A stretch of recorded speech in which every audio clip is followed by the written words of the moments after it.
Yeah. Oh, I'm on. Wow. Hello, everybody. Good evening, ladies and gentlemen. And welcome to the Northeast Modified Hall of Fame. I don't know about all you folks, but I needed to sit down for a minute because I'm melting with the humidity today. What a great crowd we have here tonight. I don't know if it's to see these wonderful people or for all that wine and beer that you folks are having here this evening. Maybe it's a combination of the two. I don't know, but they seem to go together. I mean, after all, we are racers, right? So if we're going to have a party and have a good time, might as well have some fermented grapes and some alcohol and beer to go with it. Did you enjoy it? How about that? Did you have a good time? Did you get enough to eat, enough to drink? All right.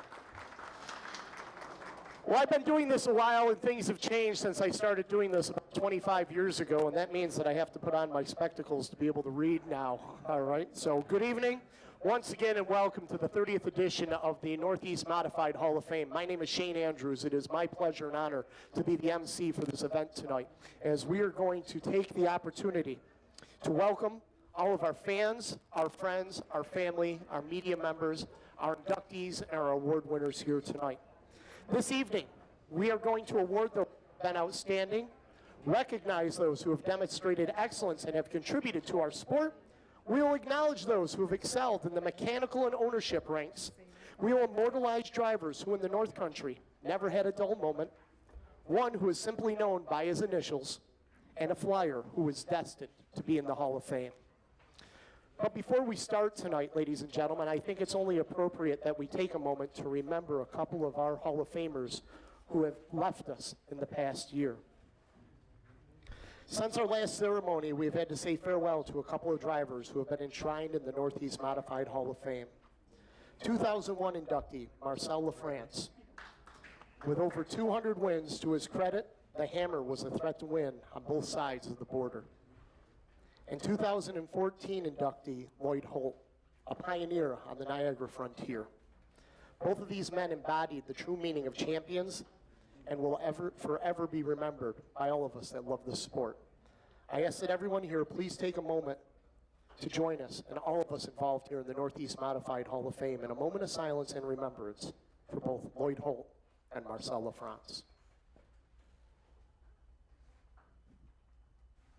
Thank you.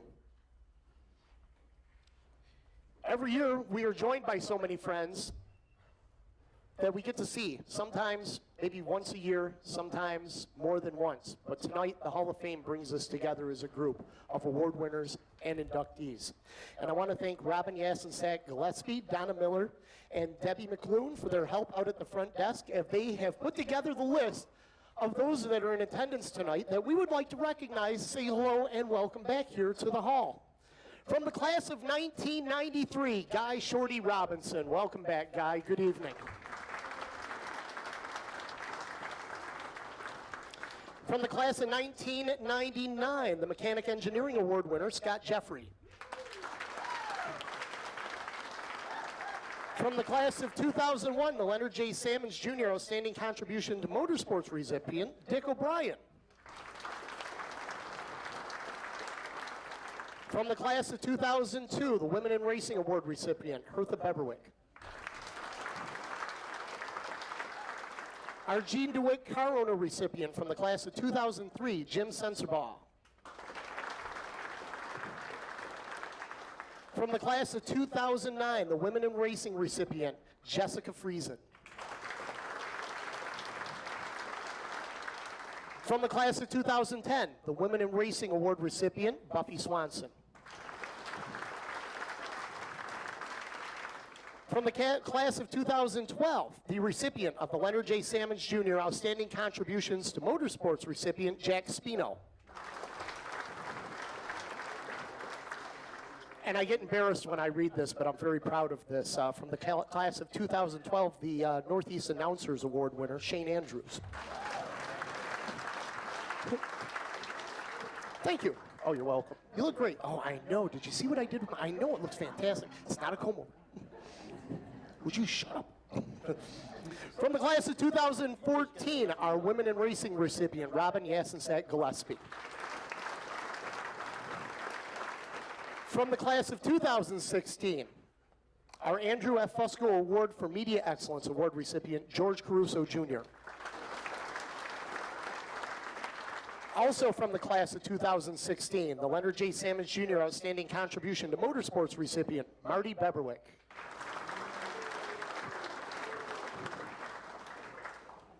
They weren't booing you, were they, Marty? Such a nice guy on the radio all those years as an official.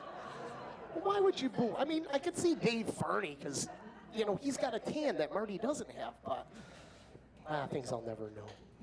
From the class of 2017, the recipient of the Andrew S. Fusco Award for Media Excellence, Lenny H. Salmons. From the class of 2018, the Leonard J. Sammons Contribution to Motorsports Award winner, Gary Spade. From the class of 2019, the Andy Fusco Award for Media Excellence recipient, Mel Thomas. From the class of 2020, our recipient of the Leonard J. Sammons Outstanding Contribution to Motorsports Award recipients, Bob and Donna Miller. And from the class of 2020, inducted in Hall of Famer, Brett Hearn. Welcome, one and all. You have to forgive me. I'm sorry, Buffy, I don't mean to mess up your nice. I've got to make sure I have all my notes taken care of. Very particular. It's just like being in the pits with a setup. You got to have the right setup. Everything's got to be in the right place. The Northeast Modified Hall of Fame would not be what it is today without the assistance of some very special people. And that, of course, is owner Al Hankey. Mr. Hankey, thank you very much. How about a round of applause for him? The promoters here at the Weed Sports Speedway, Jimmy Phelps and Joe Scott Nicky. Thank you, gentlemen.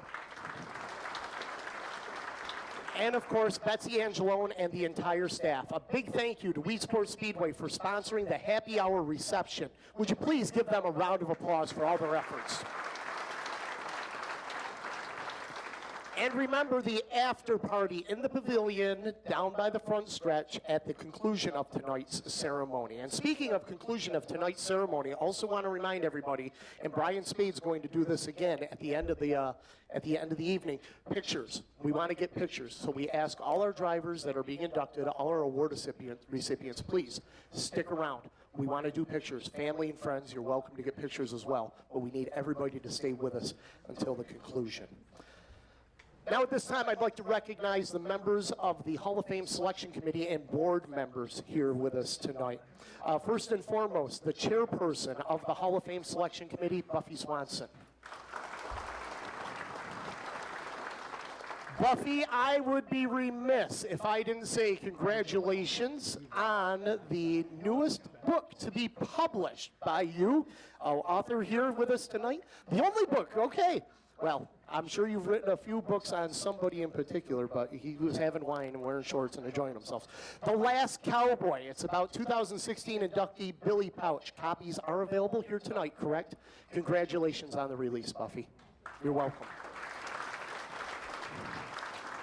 Also here with us tonight, Gary Spade, historian and Central New York correspondent and board member. Gary Rowe, treasurer and Northern correspondent and board member. Lenny Sammons, Southern Regional Correspondent. Steve Barrick, our Southern Regional Correspondent. Joe Murata, our Central New York Correspondent, along with myself here on the board as well, the Board of Hall of Fame, for the Hall of Fame. Brian Spade, Western PA and Ohio Correspondent, along with Walt Weimer from Western PA, who is also our Ohio Correspondent. Our legal counsel, Adam Fusco, and our museum curator and board member, Jack Spino. We'd also like to say thank you to board members Rich Appleby, Harry Alkema, Dan Kapazinski, Corey Reed, Carl Schartner, and Tom Skibinski. Thank you very much for all your efforts here at the Northeast Modified Hall of Fame. Tonight, we would like to acknowledge and thank all the volunteers and corporate sponsors. Without their help and support, we would not be here and exist.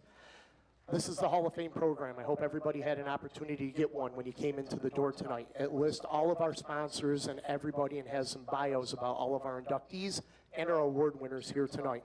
So please make sure you pick up a copy of the program. We also want to recognize something else in the program, and I want to point your attention to the back wall. You can turn around and look there. I don't mind. You don't have to face me while I'm telling you about this. For over 30 years, the hand-drawn portraits of the inducted drivers into the Hall of Fame have been the centerpiece of all the racing history in this building. With time does come age, and many of the portraits needed to be restored. In December of 2021, a drive began to restore 39 portraits that had deteriorated and needed to be restored. Thanks to the generosity of many, enough funds were raised to restore 47 of the portraits. Inside the Hall of Fame program is a page thanking all of those who donated to the restoration project, and a thank you to all of those behind the scenes who made sure these great drivers stayed immortalized in this building. Please join me in a round of applause for everyone involved in this project.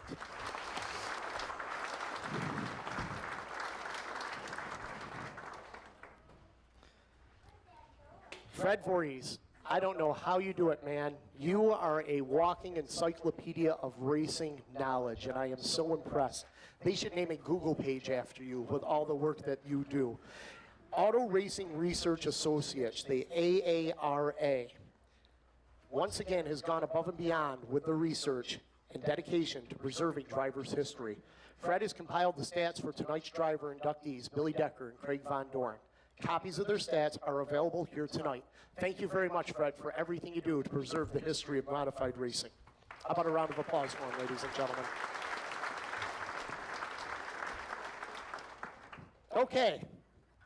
So this is the point, I guess, if we were to put this in racing terminology, that was the pit meeting, that was hot laps, that was heat races, that was the B-mains, last chance showdowns, bread and butters, whatever you want to call it.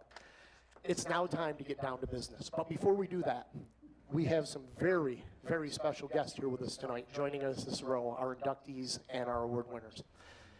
And I need to ask one question before we get started. Does anybody need to go potty? Okay? Because once we get going, I don't want to see a hand go up, say, hey, Shane. Okay? All right? All good? Okay. Hey, just making sure. Looking at you, CVD. You okay? I know it was a long ride up from Pennsylvania. You were knocking those Bud Lights back like they were going out of style. You know? Just concerned, okay? Just concerned. Our first award of the night, ladies and gentlemen, is our Outstanding Women in Racing Award. This award recognizes the talents and dedication of an individual who has demonstrated the passion and desire to make our sport that much better. To introduce the recipient of this award, would you please welcome videographer, photographer, and co-owner of Dirt Track Digest, George Smith.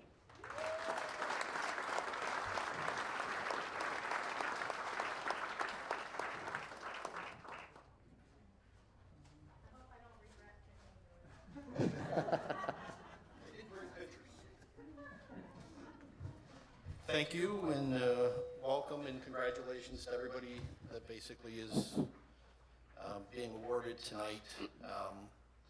I also just want to throw out a special congrats to EMAC. EMAC and I go way back and have worked together in our past, so congrats to EMAC as well. On to Mimi, or Melissa Bess. That's if you're mad at her. We covered that this week in a photo. Being female in racing, it's a tough thing. You end up having to justify yourself out to a lot of people, and it's wrong. I've watched Mimi for the last couple of years at Fonda, and as horrible as it is, there's a stereotype.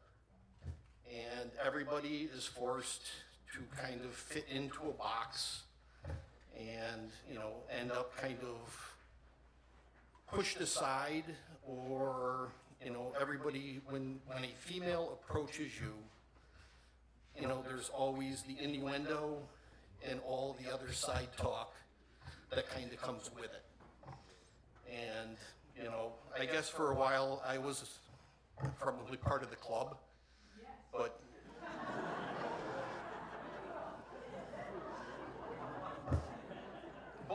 as I've grown older, I've grown smarter, and I have grown wiser.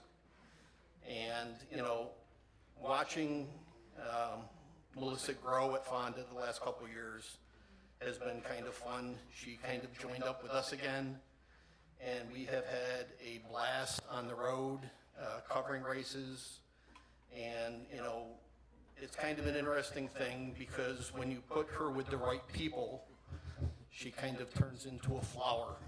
And if you watch any of her videos that she's done with us, it's entertaining, it's fun, and it's a good watch.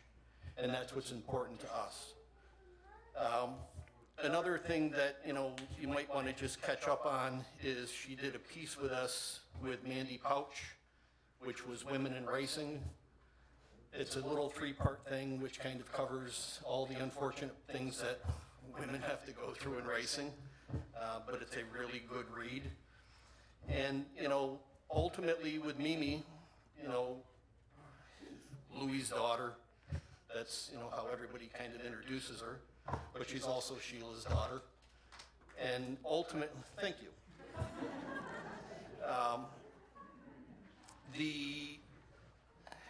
The tough part is that unfortunately for Mimi, by the time she came along, her father's golden era was kind of gone. So, you know, she's kind of had to live on part of that. She grew up basically cleaning his helmet, putting tire offs on. 3. No more than 3, no less than 3. And ultimately, you know, she drifted away and she's come back. It's always great to hear her sing the national anthems. But she's also at the Speedway willing to pitch in and do almost anything. Like we did at Utica Rome, where we went and we saw our friend Denise, who was struggling in the food shack, and Denise said, "Can you help?" And we said, "Sure." And Mimi ended up cooking fried dough for a little over an hour, and I made popcorn for a little over an hour. And the best part to the story is before Mimi started making fried dough, she had actually taken a bite out of her fried dough and set it on the side. When we kind of finished up, the fried dough was gone. That will tell you the difference between a Fonda fan and a Utica Rome fan. Because the Utica Rome fan who got that fried dough didn't bring it back, they ate it. And at Fonda, they'd have been bitching about it. Mimi has expanded her announcing as well. Just this year, she ventured off to actually try to call a race. And we still think that the vintage class set her up because the gentleman's name on the program that they supplied was Stu Tadasso. As Stu got really racy, there was a lot of other conversation in the room, and all of a sudden, out of Mimi, over the announcement said, "Hey, here comes that stupid asso." And the best part of all is everybody in the booth is now laughing hysterically except her, because she doesn't really realize she just did it.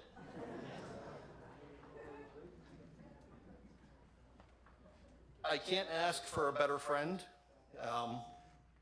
And like I said, you know, she struggles a lot with what she does because, again, she is female. And, you know, I think to a degree, if people would just stop kind of judging and take her to heart, you'd find out she's a wonderful person.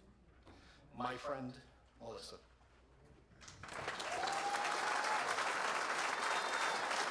Very nice, Anna.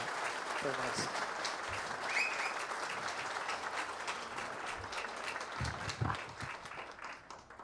Please come over here and take center stage.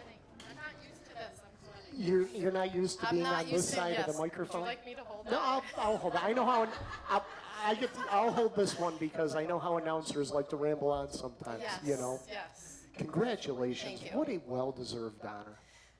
Thanks. I feel like I haven't done enough yet to deserve this. No.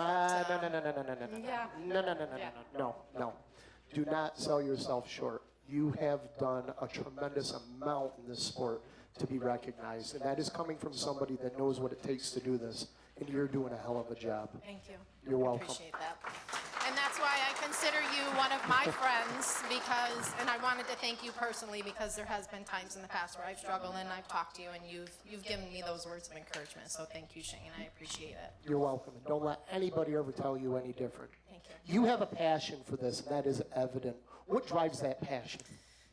I love what I do, honestly. I love talking to the drivers. I love being in victory lane in the heat of the moment when the crew comes over, the guy's still in the car, doesn't even have his helmet off yet, and they're all just banging on the car and having a great time, and just the emotion, these guys get out of the car and they're just so excited, they're emotional, and to win a race, even at a place like Fonda Speedway, the track of champions, is just a huge feat for them. So to be a part of that and be in that moment keeps me wanting to come back. But you also get the other side where you've got to talk to the guy that finished second or third who isn't as elated because maybe they got passed on the last corner. Yeah, and someone, if I may call him out, Matt Shepard is one of those guys. And he's one of those guys because Matt's there to win.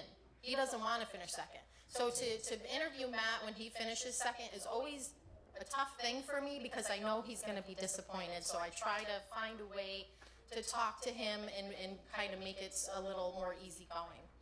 As I look around this room, there's a name that jumps out. It's Johnson, and I think there's 3 of them that are in here. But now as I look around the room, I'm going to be able to say on the wall that there's 2 LAZZAROs. Yeah, and Stephanie, my girlfriend, brought up a good point. Are there any other father-daughters in here? And there is Pete Bicknell and Erica Bicknell, and I'm not sure if there's any other ones. Diane, yes, correct, who has also gotten the award. So, and just if I may say quickly, I am so honored to be on the list of awards along with Hertha and Buffy and Jessica. I mean, some of these women that I'm on the list with now is just amazing. I never would have imagined. So thank you to everyone who voted for me. Well deserved. Congratulations, Melissa. Who is Melissa? Come on. Thank you, Shane. Thank you so much. You're welcome. Mimi LAZZARO, ladies and gentlemen. Don't go too far, Mimi. Buffy is going to present your award. Please, ladies and gentlemen, a round of applause, if you will, for Mimi LAZZARO, our Women in Racing Award recipient.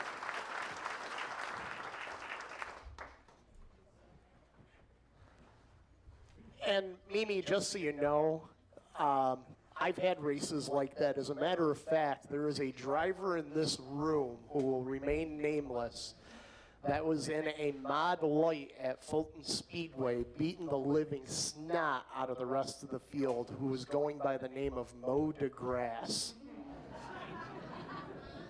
He knows who he is. Don't you, Fuller?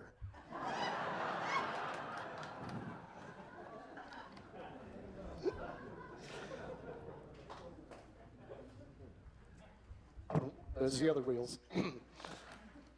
Our next award is the Andrew S. Fusco Award for Media Excellence. This award is in memory and honor of longtime Dirt Motorsports legal counsel, racing journalist, and Hall of Fame advocate, Andy Fusco, whose portrait sits right up there on this wall. For those of you that knew Andy, understand what this award is about. For those who never had the pleasure of meeting Andy, he was a loving husband and father, a successful lawyer who always remained grounded, and a motorsports journalist who captured the true essence of the sport in the most professional and graceful way. Whether he was penning a column or standing in front of the camera, Andy had a gift and shared his knowledge, love, and passion for racing with all of us. Each year, we recognize an individual who shares all of these attributes that Andy Fusco demonstrated. To introduce the recipient of the Andrew S. Fusco Award for Media Excellence, please welcome longtime Speedway announcer and writer and lifelong friend of Ace Lane Jr., Bob Marlowe.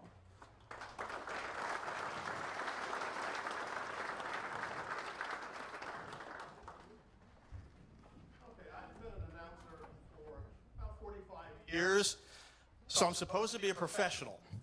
But when something I have to say is close to my heart, I get emotional.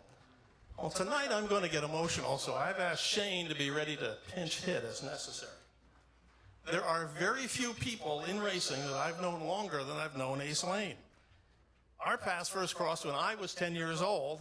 Ace is a little older than me, but I'm not going to pinpoint that any more than to say that when we were born, Harry Truman was president. In truth, it was Ace's father, Ace Lane Sr., that I met first.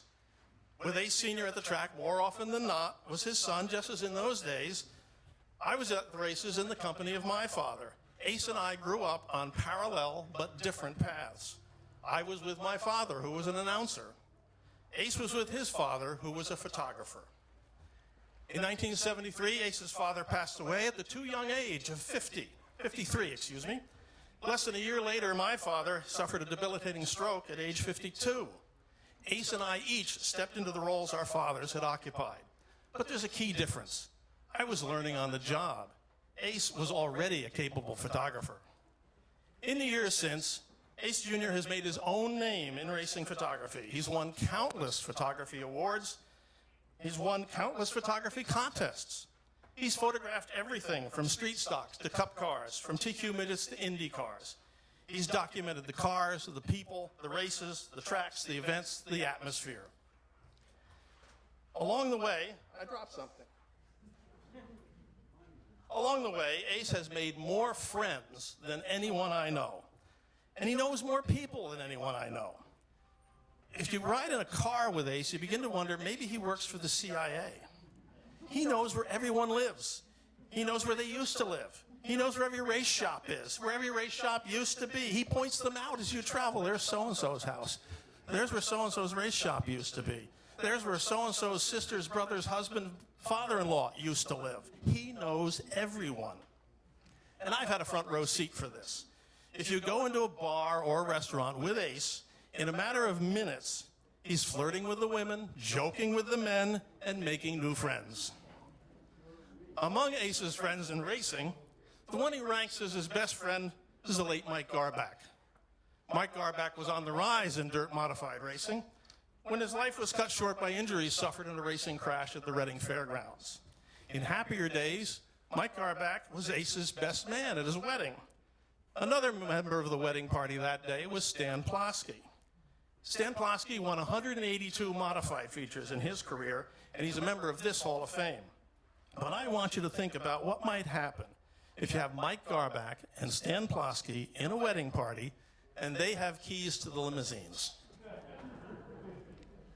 Now, photography may be Ace's passion, but like so many of us who grew up around racing, he really wanted to race. He was able to get rides in a variety of cars, and he did well. He was often better than the equipment might lead you to believe. Many of these races were ones for which I was the announcer, and it was fun to see Ace jump into an unfamiliar car and do well. The nickname Ace was given to Ace Lane Sr. because he had the ability to excel at whatever he did. Well, Ace Lane Jr. has also earned the nickname. He's been proven to be good at a multitude of things. He was a wrestler in high school. He was both a student and an instructor in his college years. He's been a builder of radio-controlled cars and go-kart racing engines, and he was a pretty decent driver. He even knows the proper way to ride a horse and milk a cow. You can ask him about that. I think we're all aware of how much Ace Jr. reveres his father. Ace has never been shy about expressing his love and admiration for his father as a person and as a photographer. But I'm not sure it's particularly well known how proud Ace Sr. was of his son. In the early 1970s, Ace Sr. showed me and others a portfolio of photographs, but they were not his photographs. They were the photographs taken by Ace Jr. during his studies at Montclair State College. These were not racing photos. The coursework at Montclair covered lighting and composition, landscape and still life and portraits and art. With excitement and pride, Ace Sr. said, "My boy took these. Look at what my boy is doing." He was beaming. Ace, we know how much your father means to you, but I hope you know just how much you meant to your father. I have to recover now. I mentioned that Ace has a lot of friends. In preparation for today, I asked some of them to share their thoughts with me. Nick Igdalski is the CEO of Pocono Raceway and the director of the Mattioli Foundation. Nick sent me this note. I quote, "Ace has been a fixture at Pocono for decades and formed a special bond with both Doc and Rose that the family still values today. I personally love seeing Ace each summer during the cup races and catching up with him. Ace is a legendary fixture in our media center, and the entire Pocono family congratulates him on being awarded the Andrew S. Fusco Award for Media Excellence. And you all know Ray Evernham, who started racing at Wall Stadium and who was inducted into the NASCAR Hall of Fame in 2018. Well, Ray sent me this. He says, "I'm so happy to hear that Ace is receiving the Andrew S. Fusco Award for Media Excellence. I can't think of anyone more deserving than Ace. People don't believe that we're actually brothers, but we are. Ace will always be my brother, and I am proud of him. Congratulations, Ace Lane, my brother." And I certainly don't have to tell anyone in this room who Mario Andretti is. But when I asked Mario for a quote or an anecdote to share today, he asked me to wait. 3 days later, I received a formal letter. Across the top, it says, "For Ace Lane Jr., on the occasion of the Hall of Fame induction ceremonies at the Northeast Dirt Modified Museum and Hall of Fame." I've asked Shane to read this letter. Congratulations, Ace Jr. Your father would be full of pride today. Proud because you carried on his legacy with passion and dedication with a smile, just as he did. Proud because you became one of the best automobile racing photographers, just as he was. I know firsthand a father-son bond. I understand the Ace Lane father-son duo. I understand sharing a passion for racing with your son and what it means when your son carries on the family racing name. You and your dad bonded over racing, just as I did with my sons. You traveled to races with your dad, sharing the love of the track together. My sons were with me. Your dad picked up a camera and mastered the art of photography, and you did the same. It sounds so familiar, only my boys and I carried helmets instead of cameras. When your dad passed away in 1973, I was already moving on and didn't have the pleasure of getting to know you like I knew your dad. But I know of you because you always know the good ones. We've all introduced ourselves to someone at some point and had them respond with, "Oh, are you so-and-so's kid?" Or, "Are you so-and-so's brother or sister?"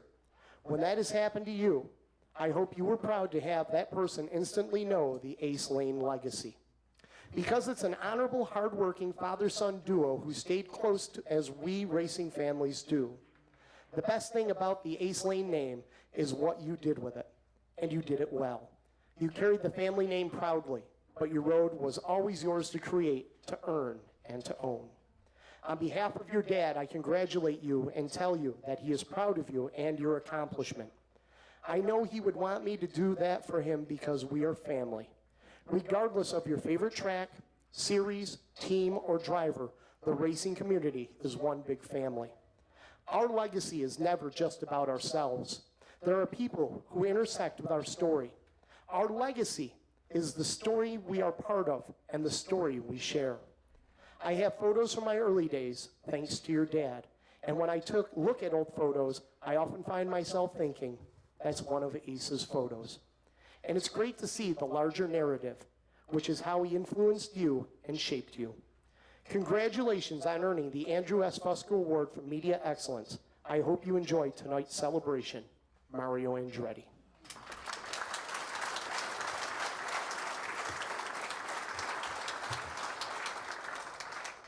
I can only echo what Mario and Ray and Nick have said. Ace Lane Jr. is the most deserving to be the first photographer to be presented with the Andrew S. Fusco Award for Media Excellence. So, ladies and gentlemen, please welcome John Ace Lane Jr.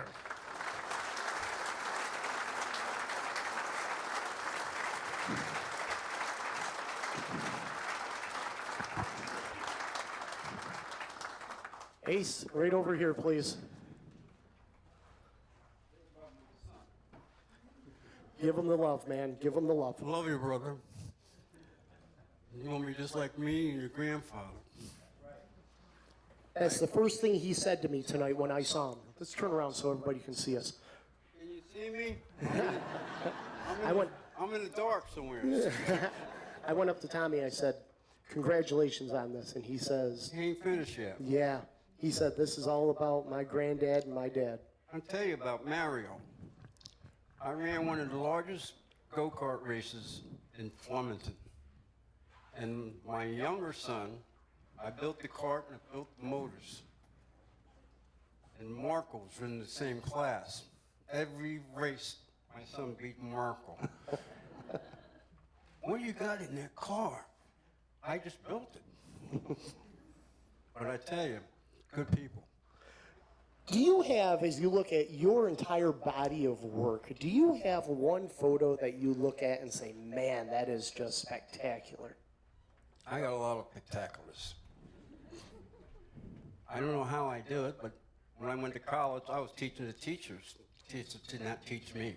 I already knew. When they said these cameras they put in the cars and they see all the racing going on, I made the first one with a real camera.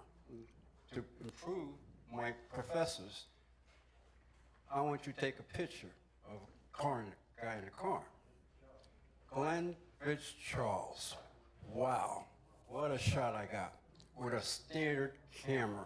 I made the mount and everything, and I had the radio control. Boom, boom, boom, boom. Made front page of J.Sammons paper, full page. How'd you do that? Lucky. How proud are you of your son to follow in your footsteps? He's going to be a good one. John was good. He's going to be better. Who you want to thank tonight? Anybody? My son. Get up here, man.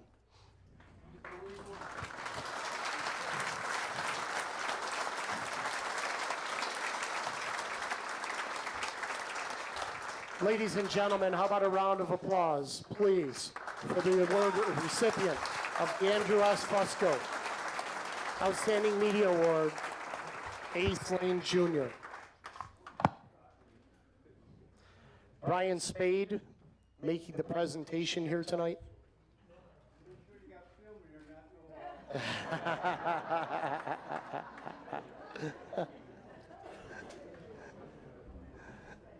How about a round of applause once again for Ace Lane Jr., ladies and gentlemen. I am going to take a moment and turn the microphone over to Brian Spade. Buddy, I'm Brian Spade. I'm standing in for Adam Fusco tonight. Adam could not be here. He's an attorney like me and got caught up in a case down in New York City and gave he's apologized for not being able to make it, and on behalf of his dad and on behalf of the Fusco family, I presented that award tonight to Ace Lane Jr. I'm also here to talk about two things. First, on the photography of the pictures later tonight, we want all the, as Shane said earlier, if all the inductees could stay, we'd like to take one big picture with everybody. And then we'll do individual shots or individual family shots for each of the drivers. When we're ready to do that, we're going to do it against this wall. So we're going to end up having to clear out like about the first 4 rows. So when that starts, you'll see that going on, okay? And then we'll take photos so everybody that wants a photo can stick around. The other thing I'm here tonight about is about a brief talk about a campaign for this place, the Northeast Dirt Modified Hall of Fame and Museum. It's called different names, but I'm going to call it that for now. I reflect back to a lot of things that go on here, and I thought it ironic. I was trying to think about what to say tonight, and I realized that this year is the 40th year of what I call the 40th anniversary of what I've deemed in my mind the weekend of sorrow. And that was Labor Day weekend 1982 when we lost Jimmy Champagne on Saturday night at Oswego Speedway. And then on Monday, we lost my hero, Dave Kneisel, at a race at Orange County Fair Speedway. 2 drivers that are in the Hall of Fame that died on the same weekend. Now, I found it ironic because when I opened the picture of the Hall of Fame driver portrait restoration project, the portrait that's shown in the picture is Dave Kneisel's. And I thought it ironic that tonight we're honoring number 117, which in reverse was number 711 for Dave Kneisel. I'm not here to talk only about Dave. Take a moment and just close your eyes. You're not going to get hit with anything. I want you to close your eyes. And I want you to hear something, and I want you to pretend. Ladies and gentlemen, starting on the pole position of tonight's feature race, driving car number 33, Billy Rafter. On the outside of him, driving car number 20, Brett Hearn. On the inside of row number 2, the 00 of Buzzy Rudeman. And on the outside of him, the number 84, Dave Hayslip. Number 24, Ken Bren Jr., starting on the inside of row number 3. On the outside of him, driving the number 8, Mert Hulbert. I could go on and on. I could go on and on. This place is about legends. This place is about history. This place is about yesteryear and this year. He knows there are times at racetracks where I announce out in Western PA and Eastern Ohio. We had a historic driver night at Sharon a couple weeks ago. And it's interesting when people sit around, they kind of listen to it, and I think some of the young people don't appreciate it. But the drivers of today, some of whom are being inducted nowadays, the drivers of today are the young ones, are the ones for the future. And this sport and this place is about the history. It's about the legacy of drivers that leave behind what's important to all of us, our sport, our love of motorsports, our love of the Saturday, Sunday, Friday night racing, the dirt flying, the family, everything that goes on. This place is extremely important to remember that. And I'm here just to ask, if you ever are thinking about making any kind of donation for a nonprofit organization, whether it's a tax donation or just because you believe in something, please remember this Hall of Fame and museum. Please do, because your money helps to support this. It's a nonprofit, folks.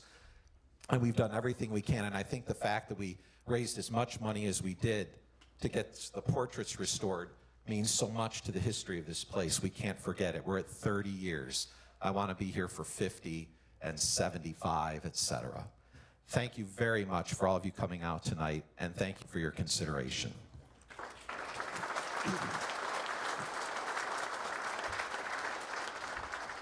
Thank you, Brian. Our next award is the Area Auto Racing News Leonard J.Sammons Jr. Award for Outstanding Contributions to Racing. This award recognizes an individual who has gone above and beyond what we see when it comes to the races. Contributions that have helped mold and change our sport for the better. To introduce our recipient, please welcome a longtime motorsports official and the 2016 recipient of the Leonard J.Sammons Jr. Award for Outstanding Contributions to Racing, Marty Beverwick.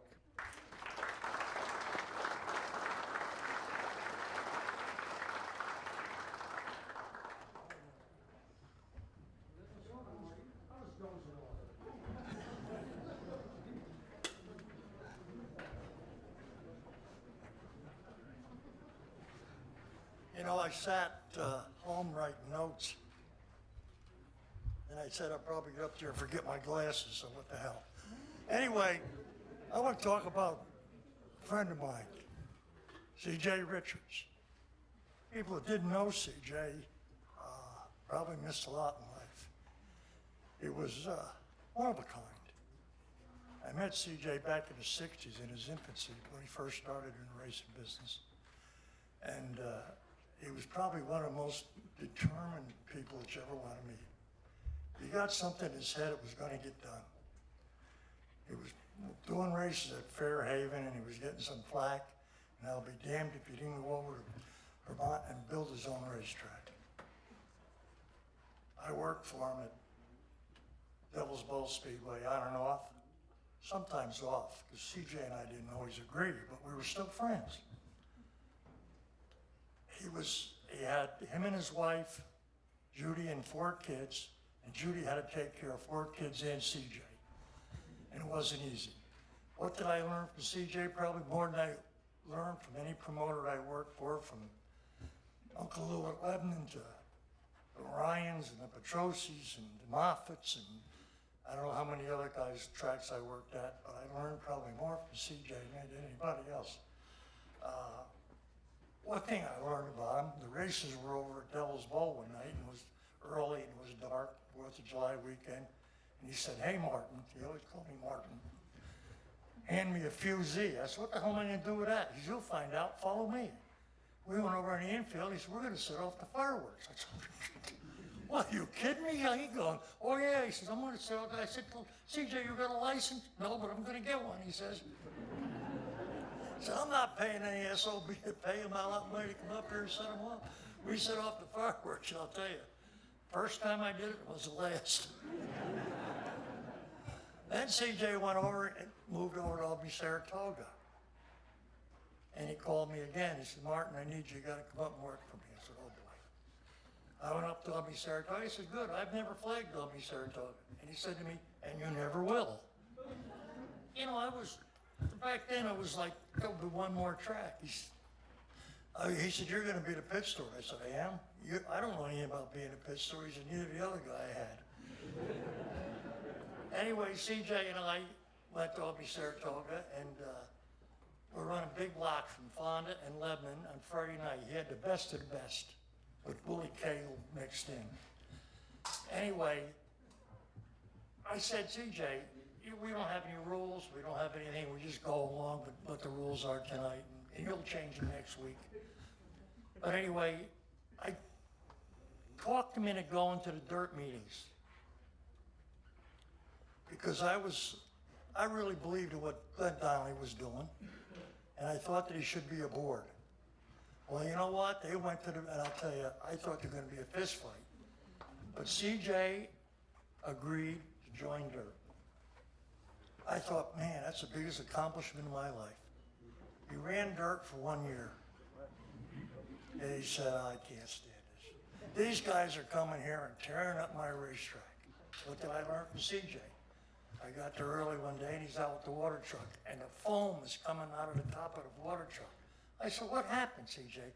He had a box of Tide this big and he dumped it in. He said, now you'll say I won't get a hold of my racetrack, tear up my race. He was the first promoter I ever seen do so.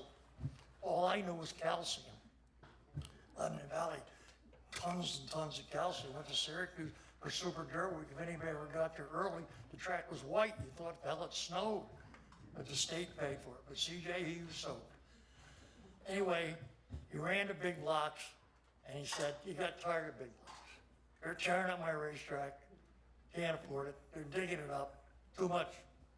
So he said, I'm going 358 racing. He created the 358s. He ran the 358s up there, and he comes up and he says, Martin, I try to save these guys money. I got them on Towel City Heat retreads. They're running 358s. They're not running big blocks. He said, look at the damn haulers they got. He said, you can't help these people. He said, I'm trying to save them money. Now they're buying haulers. They used to come in open trailers. So CJ, after a couple of years with 358s, not really doing a lot, decided to sell a racetrack to my wife. Fact, signed contract, everything was to go. She was going to have a racetrack. I was going to stay at Mack Truck. The deal didn't go. CJ called her and said, Arthur, I changed my mind. She let him out of the contract. Thank God for CJ Richards. But anyway, I was friends with him, always was friends with him. In and out, when I quit the job, went back, he quit, go back. Because the only thing that was predictable about CJ was he was unpredictable. I said, CJ, the rules are this week, next week it's this. We ran, back then we were running drag tires. And all of a sudden you decide, that's it, next week no drag tires. So, okay, CJ, tell City Retreads it is.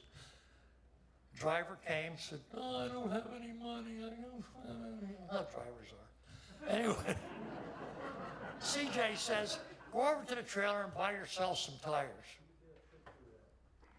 Anyway, every night it would come to payoff, CJ come out of the trailer, he'd go running down the payoff. Where did so-and-so finish tonight? Look at the score sheet, 4, good, take $10 out of it. I'll tell you what, that guy paid for tires 4 times over. But after CJ got out of racetracks, his boys were running the racetracks, I became probably closer to him because he bought a place in Florida not far from me. I spent a lot of time with him in his last years. Him and Joanne became good friends. But I tell you what, I miss the son of a gun. Joanne, you want to come up and accept your word? I only 5 minutes, how was I? Fantastic. Very good, man. Ladies and gentlemen, While we're here, I want to congratulate my friend Mimi. I watched her at Fonda. I was at Fonda for 17 years, and she was about, how old is 6 when you started? And I watched her come through the ranks, and she She's mad at me because she had to announce in the rain. Other than that, I don't know. Ladies and gentlemen, please welcome Joanne Richards to accept on behalf of C.J. Richards. Well, Marty told us from the racing side. Joanne, tell us from the personal side about C.J. Well, I know he would be totally ecstatic over winning this award. And I just want everybody to know that racing was his love of his life. When we hear the name of C.J. Richards, he'll always be synonymous with that. That's got to make you feel good. It does. And I know he'd be very proud of this. What would he say if he was standing here right now about all this fuss being made over him? He didn't like fuss being made over him, really. He didn't, but he'd be very proud of it and probably be right in the middle of the wall in the living room. What would he say about Martin? He'd say, we had a long, wonderful relationship. It was on and off. Congratulations. But we had a lot of fun in Florida with them. Congratulations. Thank you. Ladies and gentlemen, a round of applause for Joanne Richards accepting the Ariado Racing News Leonard J.Sammons Jr. Award. Lenny is. Where is Lenny? Lenny, where are you? There you are. Hey, Lenny, how are you tonight? Excellent. He's either writing a story or interviewing a driver. Lenny Sammons, ladies and gentlemen, please welcome him. As he will present the Ariado Racing News Leonard J.Sammons Jr. Award for Outstanding Contributions to Racing. To C.J. Richards, accepting is Joanne Richards.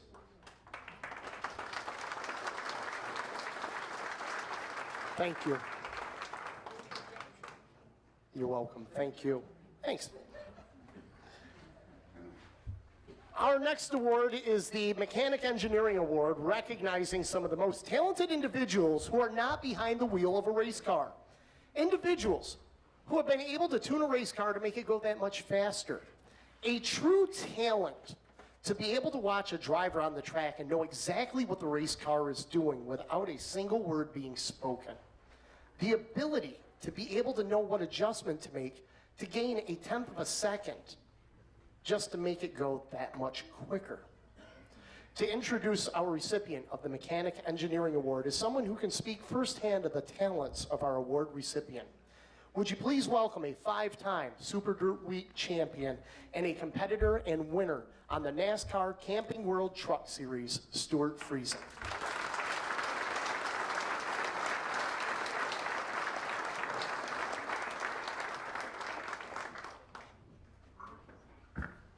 Thank you, Shane. Thanks everybody for being here tonight. This is an honor to be a part of this. Grew up reading the Ariado and looking at Ace Lane's pictures when I was a kid, and pretty cool to hear the stories and the Mario Andretti recollections of you know, him growing up with Ace's dad. Sorry, I'm a little breath. I was just wrestling Parker in the back for a little bit, but first of all, congrats to all the Hall of Fame inductees today. Especially Guy Madsen, who I owe my career to. He hired me when I was 20 years old, second year of university. I'd raced a little bit, and I think it was a little bit of a tiff with BH. I was a lucky guy that got into the Madsen overhead doors 20 and learned the ropes. Gave me 2 solid years and dug the foundation, which has turned into be a pretty decent career so far. So thank you, Guy, and congrats on your induction tonight.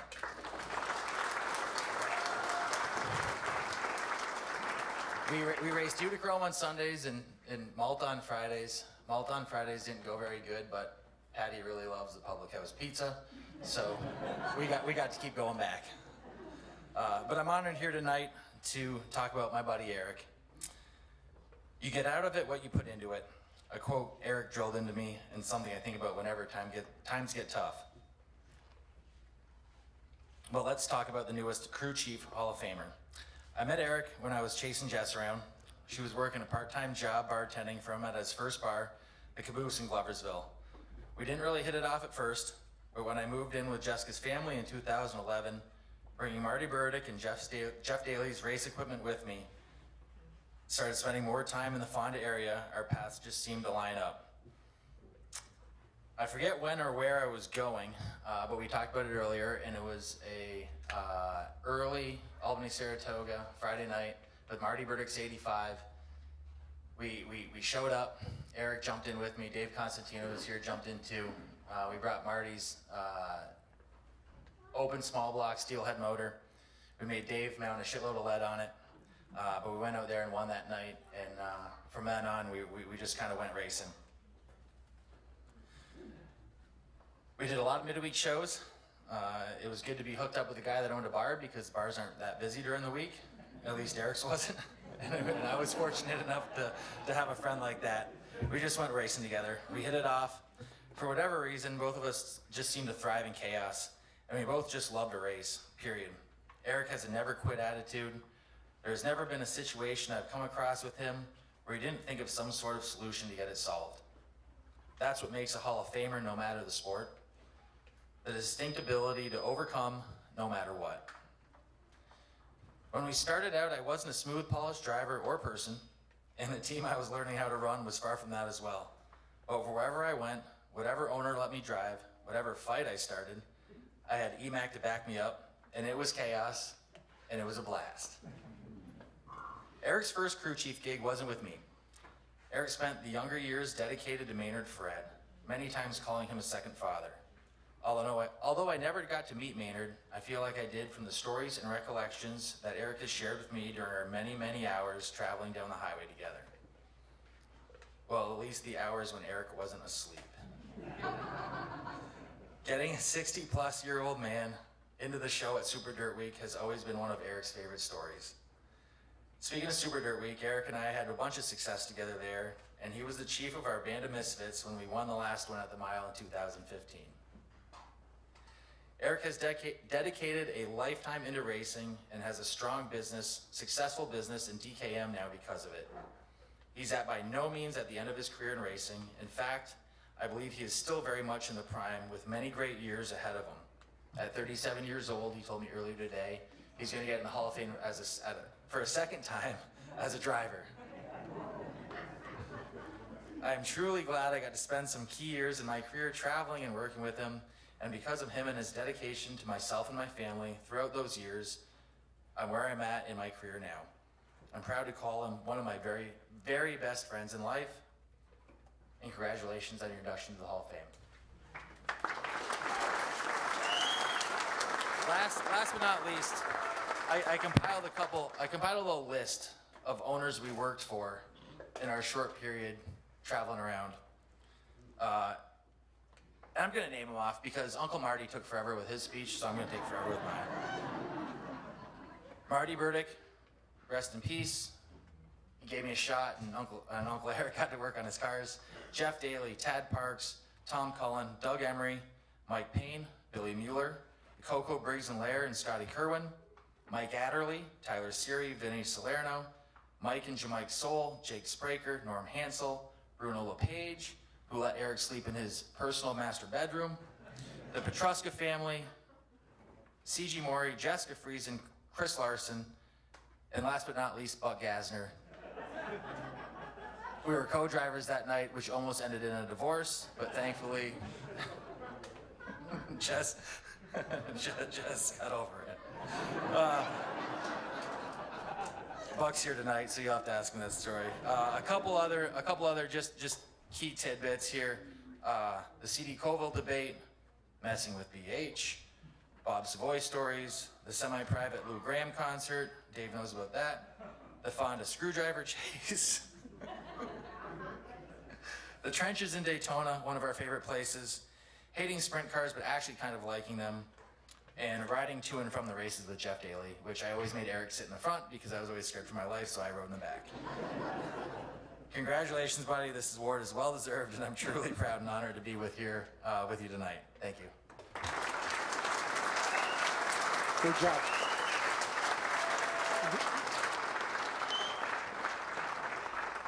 Ladies and gentlemen, please welcome, if you would, the recipient of the Mechanic Engineering Award, Mack, Eric Mack. Congratulations. Thank you. Thank you very much. You know, I want to touch on a couple of things. First and foremost, I don't remember the exact year when Maynard got into the show. Did he win a non-qualifiers race? We did in '99. Okay. And I remember you would have thought you guys had just won Daytona. Oh my God, we had so many like heartbreaks through the years, you know, of motors going, and we prepare, have 3 cars, and then, just you name it could happen, you know what I mean? That's kind of a motto that I always go by now is, if I see something that's not right, I do it because it's going to only screw me.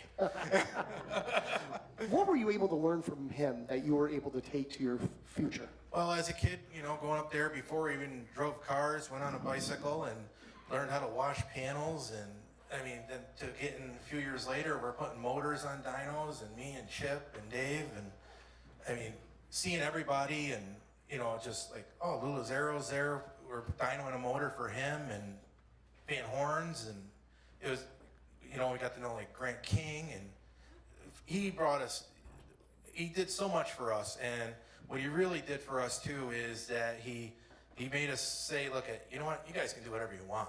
You know what I mean? It wasn't just, hey, you know what, one day you're gonna go to work and do this. And he was very big on work. Always work before play. And it taught us, okay, you know what, we're gonna make the play work. And that's kind of what we've done, you know. And I'd like to thank, you know, all the people that are around me, the friendships that I've had. I mean, you know, Billy and Bruce, they're retired now. They used to help Maynard. They come work on the cars and during the week still, and they'll help out. Bruce will help me cut steel, and Dave and Chip, and all the times that we went racing, and you know, I raced myself, and you know, through the years we grew up, we were like brothers, and you know, and all my other friends too, and Buck, and you know, there's so many people who have helped through the years, and then meeting up with Stu, and I mean, we made memories, and that's what we lived, you know. I mean, there's no rock we'd leave unturned. We finished second here one night, and Fonda had triple 20s in all the classes. And we're loaded up, and people over there, you know, getting autographs and everything. And I'm like, Stu, we can make the last Fonda race. I said, put the beer back in the cooler. And we texted them, and we made it there and got out there just in time. You know, just in time. And we finished second by a half a car length. And, you know, but that was the cool stuff that we did. One night we're at Fonda, we blew the small block up. So as it was getting towed in, we closed the trailer up. Me, Stu, Lauren, and Ansel Collins went back up to the garage. The body was off the big block car. We put a Zeus button, put all the panels on by one button, everything. We loaded the car in the trailer. Me, Lauren, and Ansel put the body on in the trailer as Stu was driving in his fire suit, trying to get back down to Fonda. And I called Dave and said, listen, get the rear shocks off that other car and the rear tires. We got there, got the shocks on, the tires on, started dead last in 1.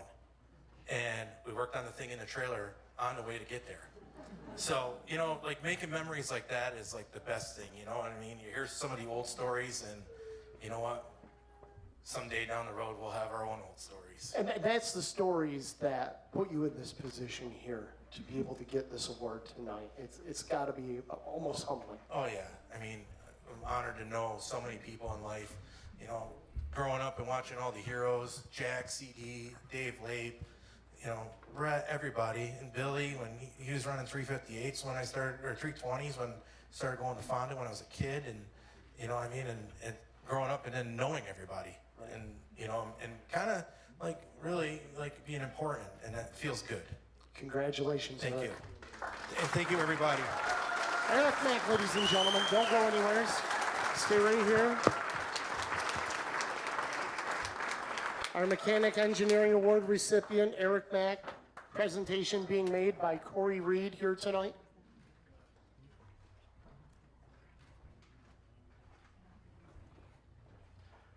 How about a round of applause one more time for Eric Mack, ladies and gentlemen. Thank you, Corey.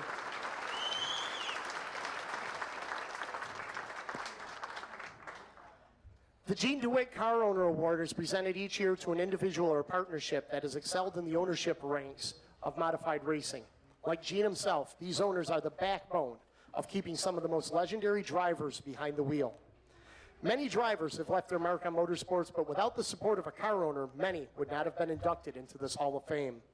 Many car owners have left their mark on motorsports, and some are still making their mark today and our next award recipient is doing both. To introduce the Gene DeWitt Car Owner Award recipient is a driver who's been linked to this award winner for many years. Inducted into the Northeast Modified Hall of Fame in 2020, please welcome Brett Hearn.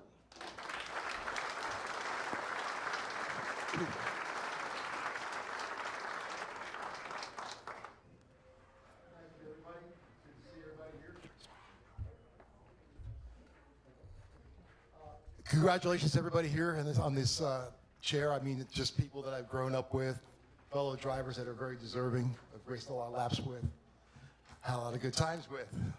But I'm here to talk about my current car owner and former employer, I guess he was. And I never realized that Stu Friesen's so funny and that he drove for that many people. That's incredible.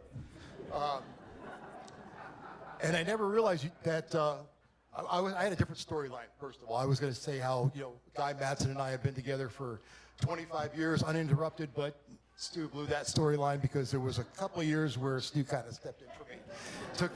And when Stu was done with him, Guy came back, amazingly.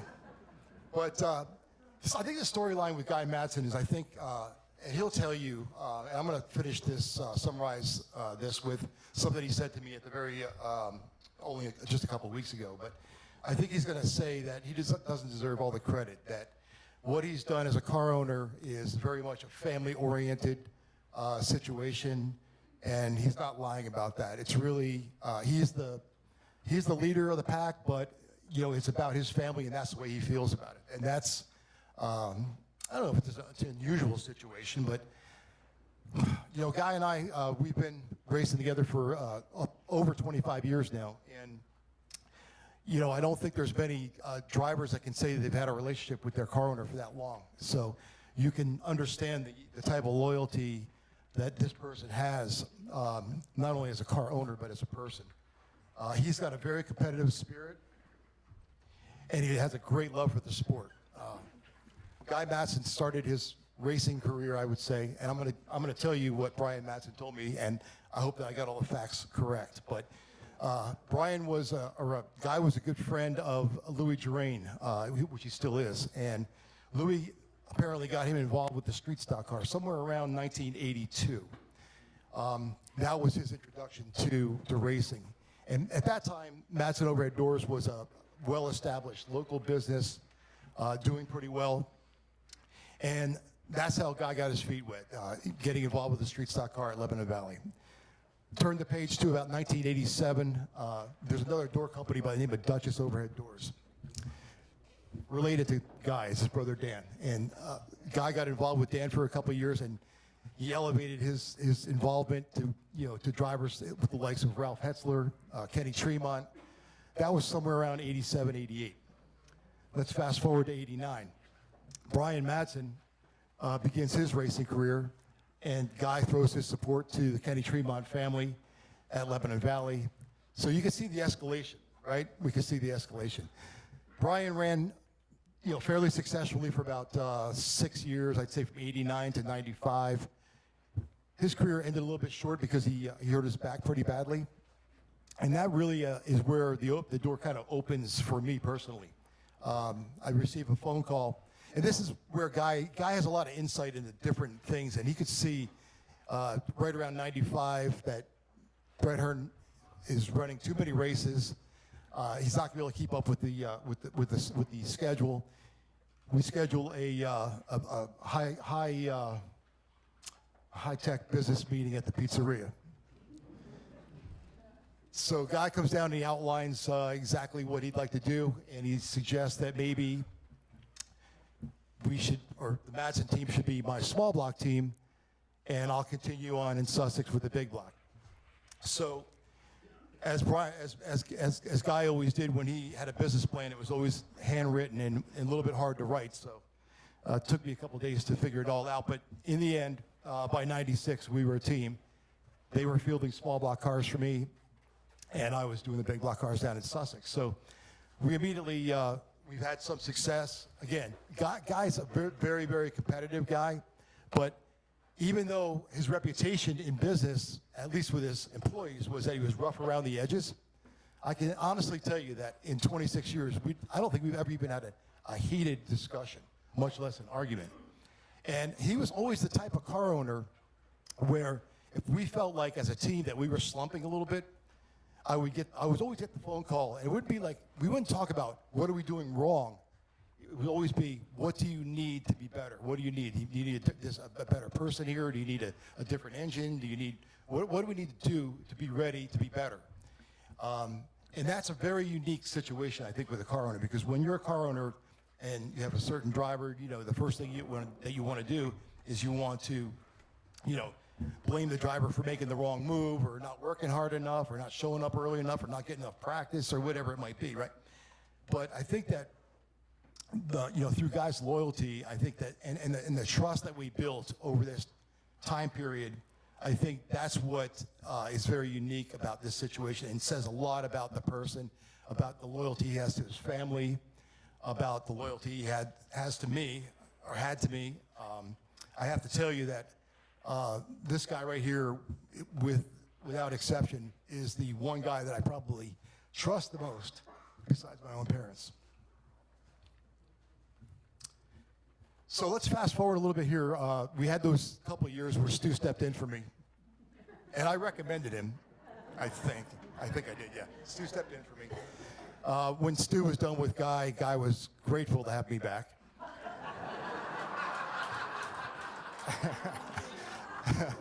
So, again, we scheduled another high-level meeting at the pizzeria, and at this time, Guy outlined several different options for me, where he would actually own most or part of my big block team. We would run it now in Sussex instead of in Spencertown, where the small block team was based out of, and our next era began in 2006. Now, one thing that was spoken about at the pizzeria that day was the fact that Guy wanted to win Syracuse. That was what he had on his radar screen. He wanted to be the big block winner at Syracuse. And if anybody knows anything about my struggles between 95 and 2006, was that I found every way that you could drop out, break, crash, fall out of the big race at the mile. So I'm not sure if I was a good bet at that point. But anyway, that was his immediate goal. And he said, if you can win me Syracuse, I'll be able to call it a day. So 2012 comes along, and we had a great day. We won the 2012 version of the big block race at the mile, and I'm thinking to myself, it's a great day, but am I unemployed? So the first thing I thought about when we got to victory lane was I leaned into Guy, and trust me when I tell you, this guy never wants to get in a picture. Matter of fact, Buffy asked me for pictures of Guy, and I know that I've seen him somewhere. I went through all my stuff. I could not find one victory lane picture where he's in there with me. So I struggled. But anyway, we were on in victory lane for the 2012 race at the mile, and first thing I did was I leaned into the guy and said, "You're not really done, are you?"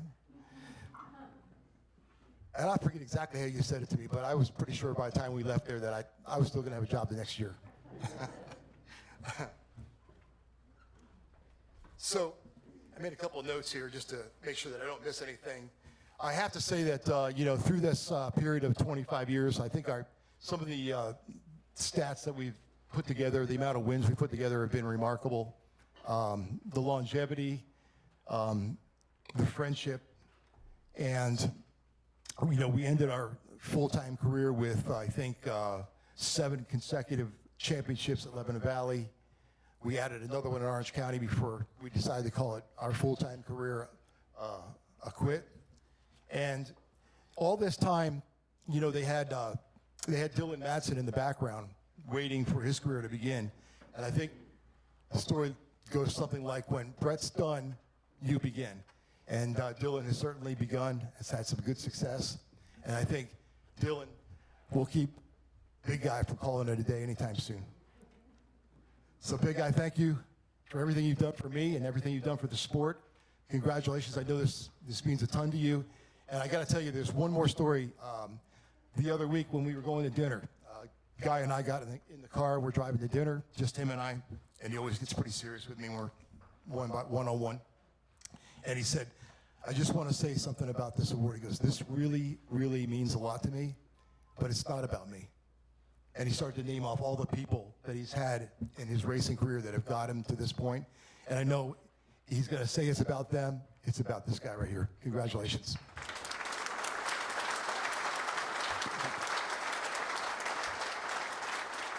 Ladies and gentlemen, please welcome our Gene DeWitt Car Owner Award recipient, Guy MADSEN.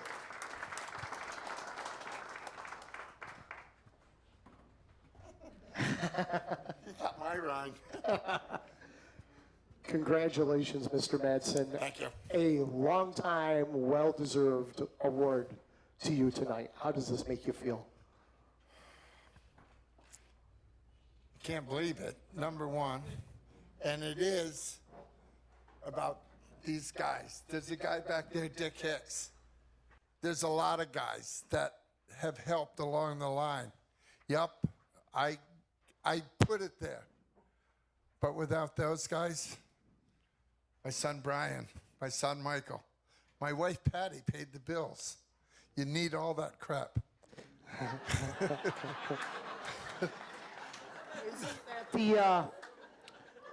That seems to be a common mantra with any car owner, that the spotlight isn't shining on them, it's shining on the people around them, but they're the ones that facilitate everything. Yeah, you know, it is, you know, to go back to what Brett said about winning that 12. Buffy asked me, what do you remember? What's the good things? I said, I don't know the date, but it was, if it was 2012, the races we won. Syracuse, Mr. Dirt, Orange County, Charlotte. Holy crap. Yeah. We won a lot of races. My brother calls me up, you know, and Dan was a great owner, but Dan wanted to buy the sport. You can't buy this sport. Billy will tell you that. This is, you got to be a little lucky here. I think in 2012, I referred to it, you guys hit the Triple Crown. You won Syracuse, you won Orange County, you won Lebanon Valley, you won Charlotte. I mean, there wasn't anything you guys didn't win that year. I think there's some things that, I have some people that are in this room that have raced with me. They've gone on to be crew chiefs. They know who they are. I mean, I had some great, great people. Stewart was a joy. You know, when he rolled the car at Utica Rome that night, he rolled the damn car. Before I could get there, he was out, he tipped the car back over, and he went out and won the feature. You know, and I wish him all the luck in the world. The only thing I got, this is about family. Everybody here's family. First time I went to Lebanon Valley, here was Marty on the flag stand, Hertha running the show, the girl in the bar, and the boy was the handicapper of the street stock. Louis Gerain, he was driving the pace car. His wife was making sandwiches in the clubhouse. This is a family deal. It is a family deal, and you are a part of a big family here in this Hall of Fame with this award. Buffy, I done, right? Okay, I'm done. You're done? I'm done. Congratulations. Thank you. You're welcome. You got it. Guy MADSEN, ladies and gentlemen. Our Gene DeWitt Car Owner Award recipient, Brian Spade, is presenting. You know you're done when the chairperson of the board says you're done. More clout than Frank Sinatra. How about one more round of applause, ladies and gentlemen, for Guy MADSEN.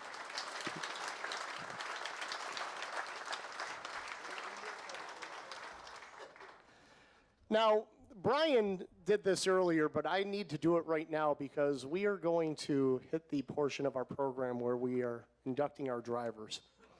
But I want you to just take a moment and think about when the lights go off here tonight. It's kind of like a night at the museum moment for me. What takes place in here? Yeah, can you imagine? Really think about that for just a moment. What if that happened in here? How cool would that be to see these guys come off the walls and to talk to one another? I don't know. Have they taken cars out around the speedway down here? I don't know, but I can only picture and think that that has happened at some point in this room.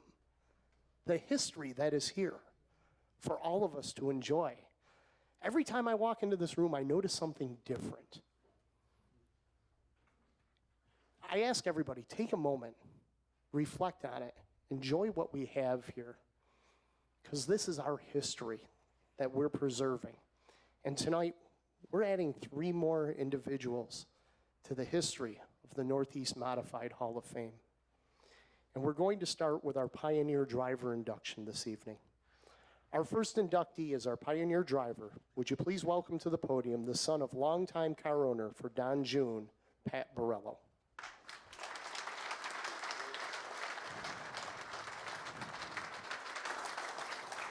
Pat, welcome here tonight. Your dad, longtime car owner for Pat Borello, or I'm sorry, for Don June.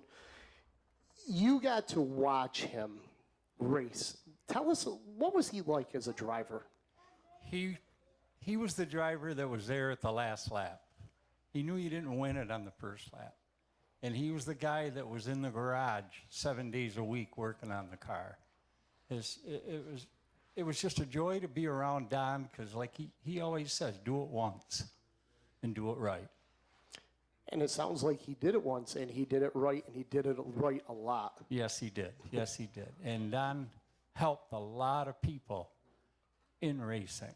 What was he like as a person? He was a party animal. And there's a couple guys in the room here that could probably vouch for that, right, Shorty? Adrian? You know, when we think about pioneer drivers, we think about innovators, drivers that have done something first, or mechanics or crew chiefs or whatever. And Don was an innovator, wasn't he? Tell us about this exhaust that he had. Don was meticulous, and he built his own exhaust system. And if you look at any pictures of his cars, you'll see a stack right up the side of the car. And nobody else had it. And people tried to copy it, but they couldn't do it the way Don did. And I can remember just holding the pipes for him as he's gas welding them, you know, with a torch. And the sparks are flying. And, you know, I'd shake, and he'd say, don't move, don't move. Did they give him any kind of advantage? Oh, they gave him a big horsepower advantage, because he always told me that each pipe had to be the exact same length. And he said the longer the tailpipe, the more torque you had. And of course, we started out, we were running a 250 Chevy 6-cylinder. And they were a taxi cab motor.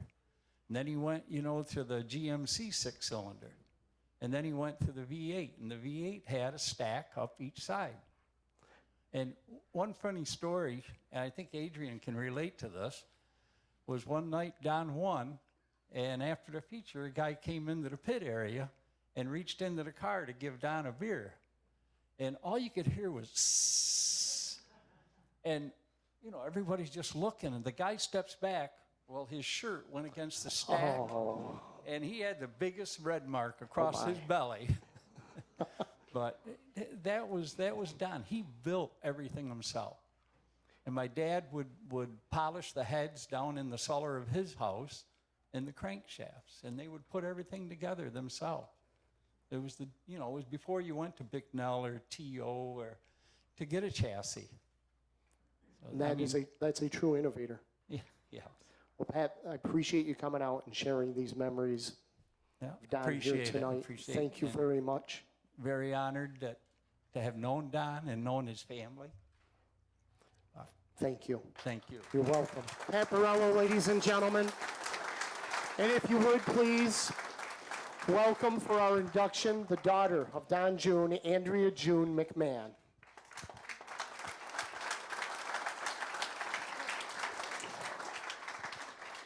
Andrea, we had a chance to talk a little bit earlier. You never got to see your dad race. No. What, from your family perspective, what does it mean for him to be inducted into this Hall of Fame? This might be a little bit much for Dad. Dad would be much better off outside having a drink, telling you a story, telling you all about how to build something or how you didn't do it right, but he would never do it for you. He would tell you what you need to do, and he would stand back and watch. From a daughter's perspective, to know that your dad is going to be seen by thousands of race fans to walk in here tonight, or throughout the remaining years here, how does that make you feel? Excuse me. You're fine. You're fine. It's pretty amazing. You've got a whole support staff of family here. That's what we're all about. Mm-hmm. It is amazing, isn't it? You're welcome. It is. It's absolutely amazing. It is. I will tell you, mentioned something before about people recognizing your name. They do. They do. Dad's been gone for, since 1999, and it's probably maybe once every other month somebody will recognize my name and will mention my dad. And everybody's got a story I've never heard before. And it brings a smile to your face every time, doesn't it? And tears to my eyes every single time. Yeah. Well, Andrea, thank you for taking the time to talk to us. Gary Rowe. No, I'm sorry. Oh, Brian Spade. Brian, Andrea, ladies and gentlemen, the newest member of the Northeast Modified Hall of Fame, please welcome to the sacred walls, Don June.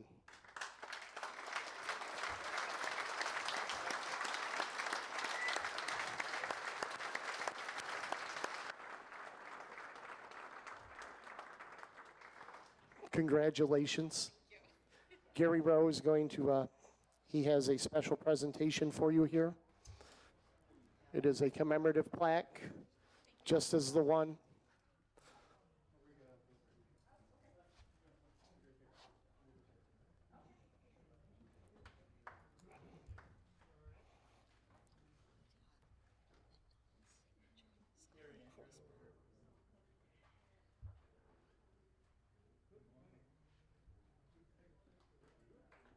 Congratulations.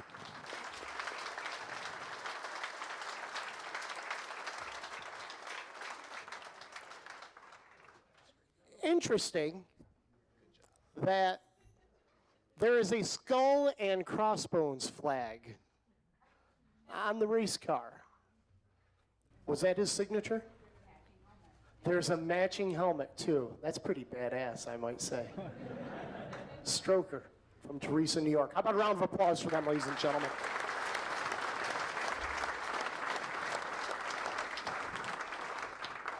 Our next inductee has accomplished more in the state of Pennsylvania than the Eagles, Flyers, and Sixers combined.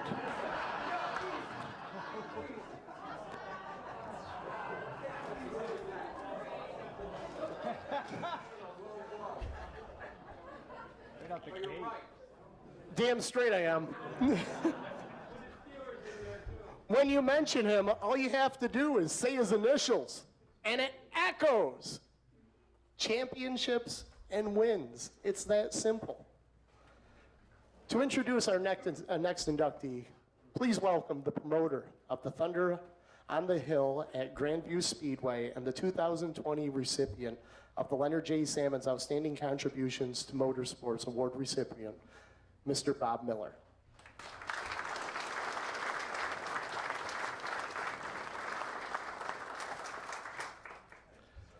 Bob, great to see you tonight. No, I think you're good. You're good. You're a master at this, my friend. Just want to be sure. Always have to be sure. Ask those questions. First, good evening to all, and thank you to the staff of the Hall of Fame for their work and countless efforts that they put into preserving the memories and recognizing these key contributors of our sport. Thank you. It's phenomenal. Great job. It's an honor for me to say a few words about one of tonight's Hall of Fame inductees, Craig Vondoren. You know, like many of us, here tonight, Craig was introduced to racing by going to the races with his parents at a very young age. Along with his brother Barry, Craig went to the Reading Fairgrounds and was quickly exposed to what was some of the greatest racing in the country. Although he saw many races at the Reading Fairgrounds, he never turned a wheel on the track that closed in 1979. We're going to review some of Craig's record book successes, but before we go there, I want to touch on his successes as an individual in our sport. And you know, one common theme I heard tonight through almost all the speakers was family and how much family means in this sport. So I think you're going to hear exactly the same thing with Craig. I was already working in racing at the time Craig's racing career started in 1980, and I saw him develop into the champion competitor that he is today. I watched this guy from the outset of his career. Sometimes I watched him as a race fan, but more often I watched him through the eyes of me working as an official. Often our paths crossed when I was a scorer, a track official, a race director, a PR person, and eventually an event promoter at Grandview Speedway. Whether he was racing a sportsman, a small block, or big block modified, a 410 or a URC sprint car, we often found ourselves at the same venues. The point I want to make here is that I've never seen this guy come unglued at a racetrack. He was graceful as a winner and graceful even if he didn't make the podium.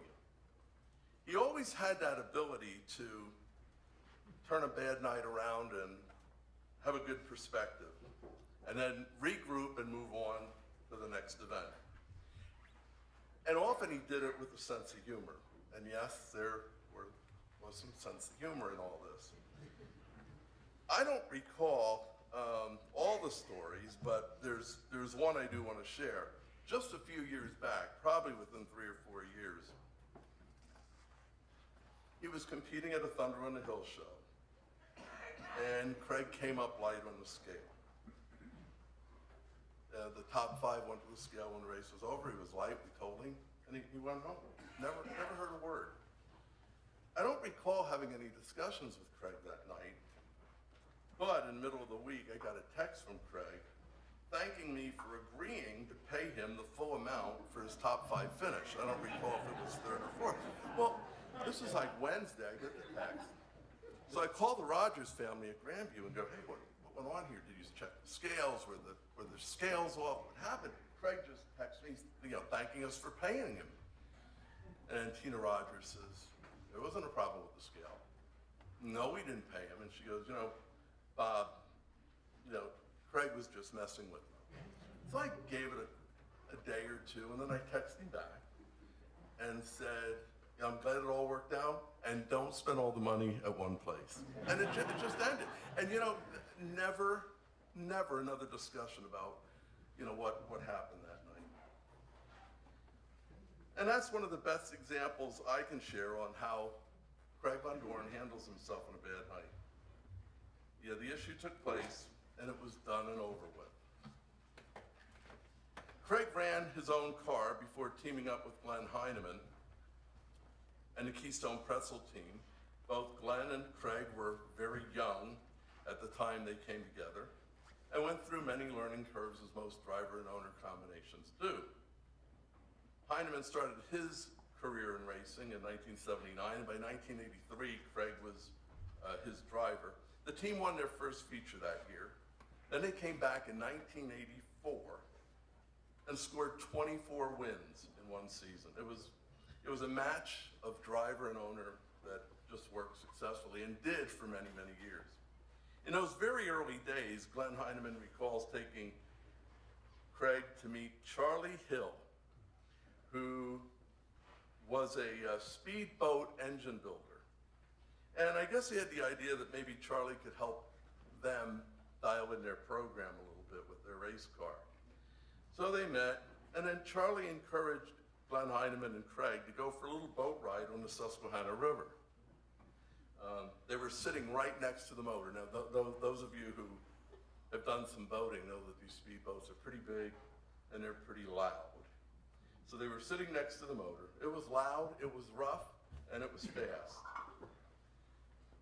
The point that Glenn Heineman shared with me was this. Since that day, Glenn never saw that scared look on Craig's face like he had that day that they were on the boat.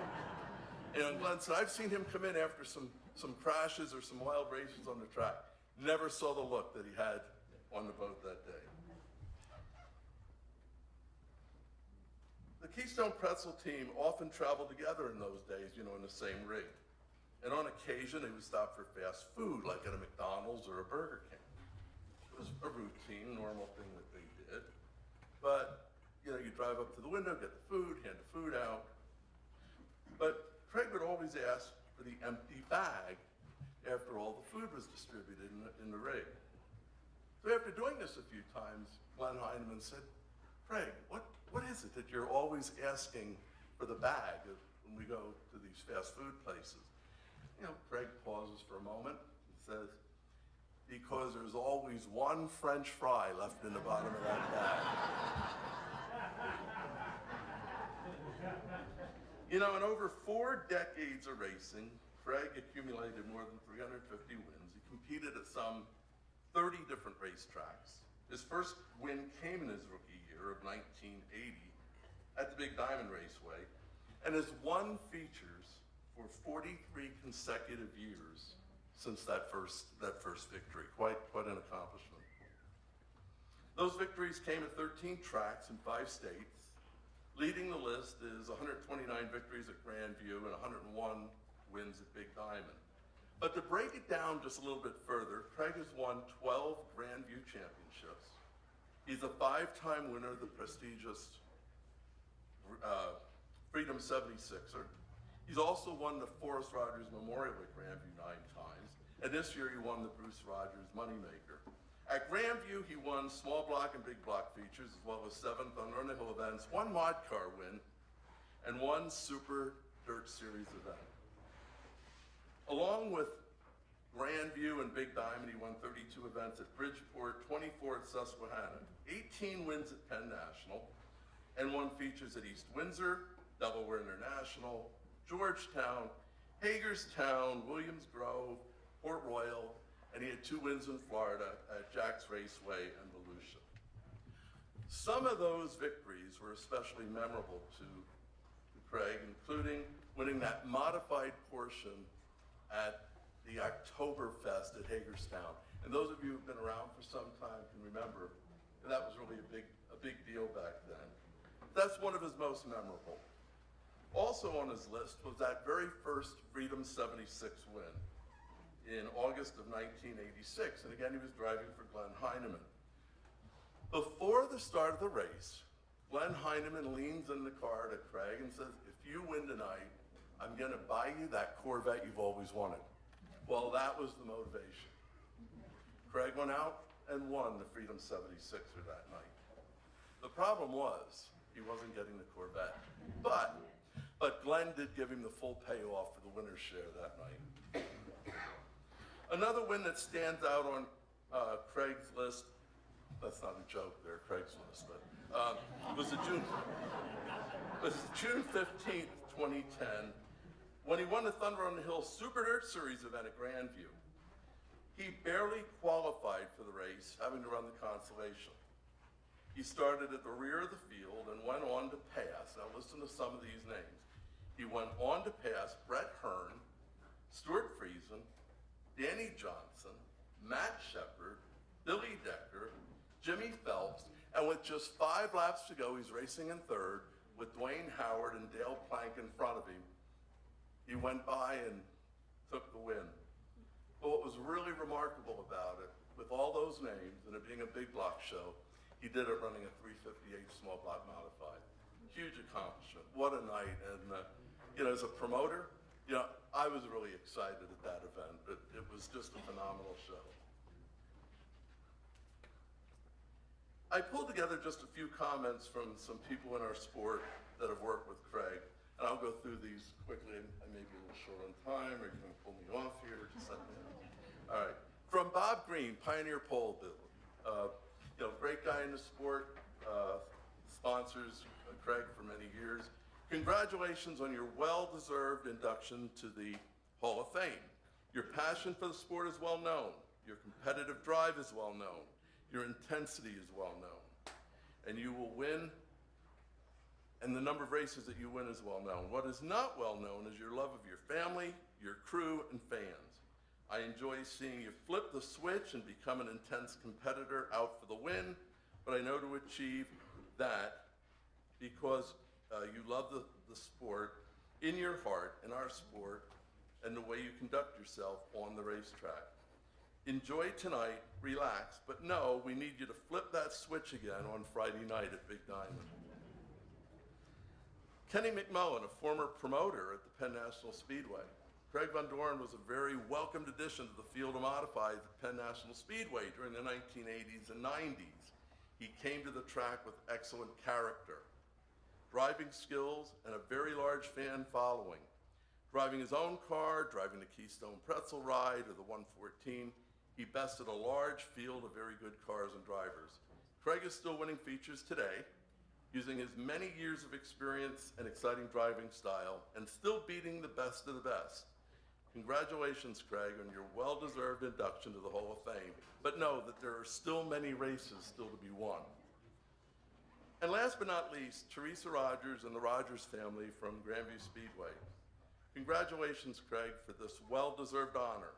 Your accomplishments in our sport has contributed to building the reputation of Grandview Speedway being one of the most competitive and recognized dirt tracks in the country. Grandview is known as a track where wins don't come easy, and yet somehow you made it look easy as you repeatedly mastered the track and the hill. Congratulations, Craig. And in closing, I just want to add, in our sport, you know you made it when you're assigned a nickname and it sticks, or when people know you in this sport by your initials. So CVD, congratulations on this award.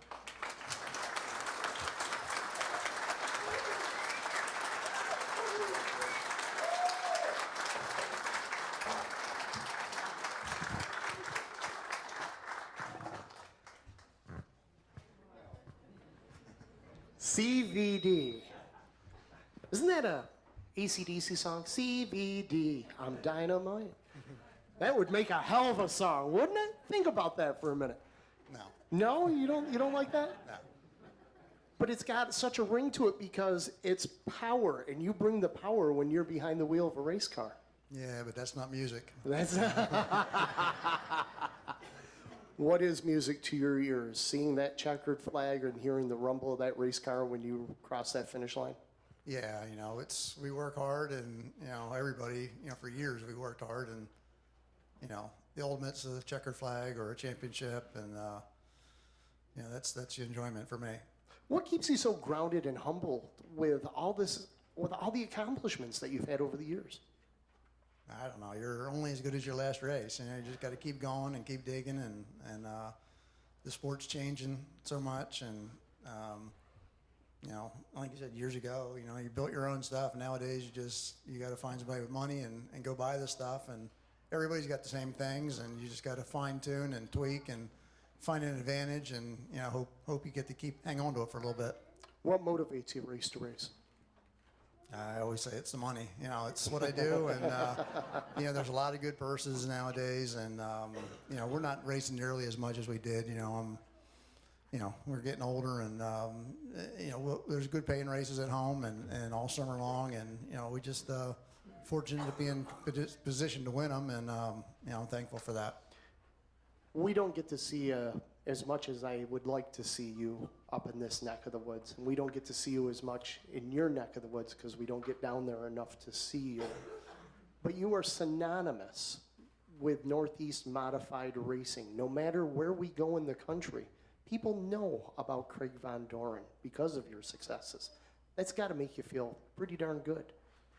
Yeah, I guess. I didn't realize that, we have a lot of, over the years, there's, parts manufacturers and, carburetor builders, all across the country, that we use, and, different things. So I guess we touch base with a lot of people throughout the years, and a lot of product sponsors, obviously. And, I just try to keep my nose to the grindstone and keep digging. But, we don't run obviously up here. Heineman brought us up here, and, Bob Faust, and we did a bunch. That's when, I got to meet Billy and Fuller, and, just we had a lot of fun, and just Billy's, I don't know anybody knows this, but Billy's my favorite. He's always been, and it's honor to be. I just said, Billy, I don't know why you weren't here 20 years ago. You should have been in here before this, but I'm proud to be sitting next to him. What's more nerve-wracking, being inducted into the Hall of Fame or taking the checkered flag? This. I'm not trying to intimidate you. I'm sorry. That's okay. You ready? Am I ready? Yeah, you ready? Whenever you are. But before we go, is there anybody you want to thank? Oh my goodness, there's dozens of people that I can't begin to, go through the list right now. I'll forget half of them or 2/3 of them. But, my wife and, my friends that have been here and helping for years, and my crew guys and all my owners, we've, Big Dave's here, my Friday night owner. Just so many people involved, and I'm blessed and thankful and, lucky to be, still doing it. Ladies and gentlemen, I think it's time. If you would please turn around, Craig. Brian Spade, ladies and gentlemen, the newest member of the Northeast Modified Hall of Fame, CVD, Craig Vondoren.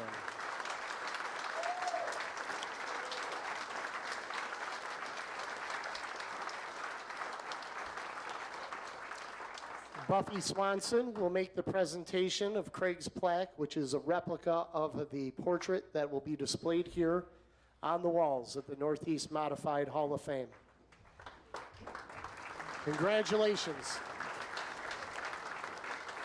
Craig Vondoren, ladies and gentlemen. Good job. I am told that there are 18 spots remaining on the 50-50 if anybody would like to purchase one here tonight. Well, it comes down to this, ladies and gentlemen. It comes down to the fact that none of us should be surprised that this next driver is being inducted into the Hall of Fame here tonight.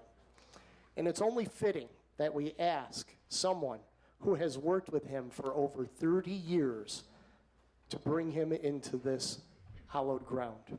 Would you please welcome to the podium his longtime crew chief and the recipient of the Mechanic Engineering Award in 1999, Scott Jeffrey.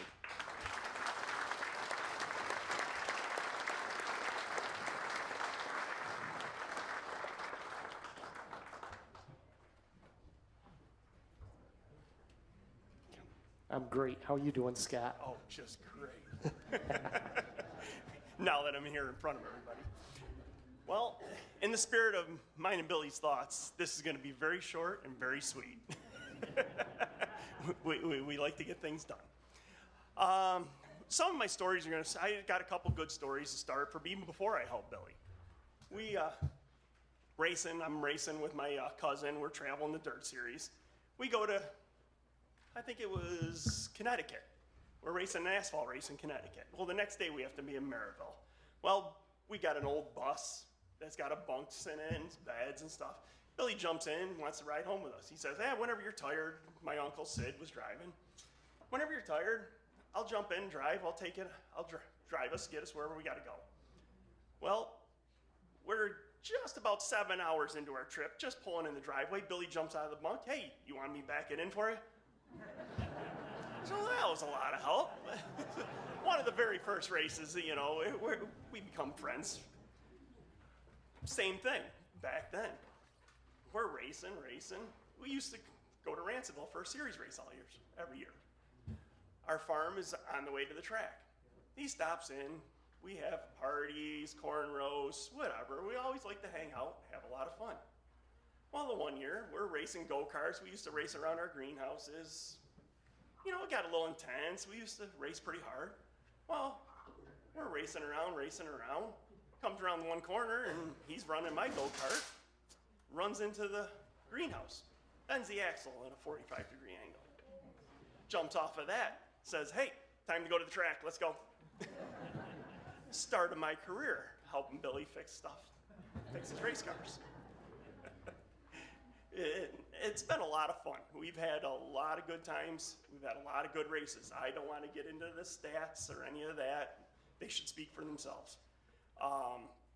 Like along the lines of what Guy says, a lot of it has to do with family. We've had a lot of good times, a lot of family. We watched Rachel, Kelsey grow up, Billy and Robin's wedding. Billy was the best man in my wedding. It's truly a family sport. We've been fortunate enough to have a lot of loyal followers that helped us on the race car too. I mean, surprisingly, so many, I don't even want to try naming them all. Then they come back every year, no matter what we're doing, and they are willing to help, and they're truly family. And that's what makes this sport go. And like I say, I can't say enough for what we have done together. And honestly, one of the most important parts of the family part of this was Billy's father, Floyd. I mean, he was a crucial part of it when I come into the play with him, and from before that, getting him started. So, I mean, you can't say enough for everybody that does something and keeps us going. Like I said, I'm not a lot for talking, a lot for all of this. Our accomplishments just with me and him together before I got with him should speak for themselves. And truly, I'm hoping that we can keep a lot more going. And after that, I would like to welcome Billy up here. He is truly deserving of the honor of being in this Hall of Fame. Short and sweet.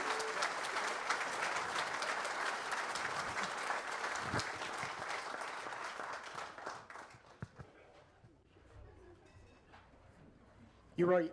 He's right. He doesn't have to hit on any of the accomplishments and accolades. They speak for themselves. But when you look back at the body of work of Billy Decker, what's the ones that stand out the most to you? You know, it's hard to put a finger on any one accomplishment. I've been very fortunate to win a lot of nice races. I can tell you, you can't replace that feeling of coming down off of turn 4 at Syracuse to win the first one. You're not going to replace that with. Again, I've been fortunate to win a lot of good races and championships. I raced with what I consider to be the best in the business, including Craig, which I'm a little upset because when he got the word out that he got inducted into the Hall of Fame, he went right out and promptly won about 10 races, you know, and I don't think I got that memo, you know. And to tell you about our relationship with Scott, I said to Scott, I got inducted to the Hall of Fame. He says, shit, are they sweeping us off the stage already? That tells you about how we feel about the situation. So, you know, again, I've been very fortunate, and you know, just we could go on for weeks, you know, with memories and how things unfolded, you know, but just consider myself lucky. You and I have had this conversation before tonight that you have stated that you grew up racing in probably the toughest era of dirt modified racing. And as you say that and we talk about that and you look at that back wall, many of those drivers that you rattled off to me are in this building as Hall of Famers, and now you're one of them. You know, I certainly looked up to a lot of these drivers in here, and it feels good. And before we get sidetracked on stories, I got a couple little ones and some people I need to thank. You know, no more than my wife and daughters for being with me through it all. And to give you a little story, we're at work today, and I happen to be in the office, and some flowers show up, and they happen to be for Robin, you know. And it says, Robin, congratulations on the Hall of Fame induction. And your husband's a pretty good modified driver. But I'm quite certain without your unbridled support, he'd have been mired in a lot of consies and B mains. There's a lot of truth to that Steve Hastings said that to him. You know, it's just, it's that type of stuff that's made this a lot of fun along the way. Over the time that this was announced that you were going to be inducted here, what were your thoughts coming into tonight? really makes you reminisce. And I don't want to get emotional, but I think, the first thing I think of is back in the garage at my mother and father's house, and they afforded me the opportunity, because there's a tuition to everything, and Craig can tell you that. Any driver here can tell you that. Guy, he helped guys cut his teeth. It was Stuart, so to speak. But there's a tuition, and that's what was afforded to me at home. I could race all summer, work on the cars, and life didn't get better than that. You had a swimming pool, and you ate good, and life was good. And before you had a ton of responsibilities, and that was special. And then as you move on, there were hard times, and all the guys there. Nobody was a paid crew guy back then, and you think of all the guys that dug in and wanted to be a part of it, and Scott was part of that. I can assure you he didn't race for the money when he come to help me, and he certainly didn't race for the money when he went down to Randy Ross to help us build that program. It was just a bunch of guys digging in, having fun. We put on a lot of miles with 3, 4, and 5 guys in a single cab pickup truck, and our standards weren't too high back then, and just but that work turned you into who you are today. And I was fortunate from there. We were getting ready to take on some liabilities with a family business, and I placed a phone call to Randy Ross, who I'm super thankful for. Everybody in this room knows Randy, knows nobody had a bigger commitment to racing than Randy did, and I'm truly going to be forever grateful to him. And it was in that program that we, I won some nice races, but certainly become the ability to win big races and championships. And that was built at Ross Motorsports. And then from there, I went over to Gypsum. And, John White, I'm going to be very thankful for him forever, provided us with an opportunity to become a premier team, wherever we unloaded, give us the opportunity to do some other stuff. And, both of them were long-term programs, and after that I went with Mike Payne, and we won some nice races with Mike Payne, and was able to all the time racing a little bit for Jeremy Smith. So I've always, been able to land on my feet, regardless of where I went. And I'm in a great program now, and I'm with Scott that I don't think we're done winning. We got too many of the right people, too much of the right stuff, and too much effort right now. So I think we're going to continue to be successful. But through all that, there remains a constant, and it's the people that has been with me throughout the years. Have been super lucky because, like Scott said, everybody keeps coming back, and it's huge. It's big, and just grateful for all those people that took their vacations and made it a family. We used to camp out here at Wheatsport. Nobody had any more fun here at Wheatsport than we did. And Corey can tell you that. We exercised all the options, and a lot of goofy shit. I remember the one night here.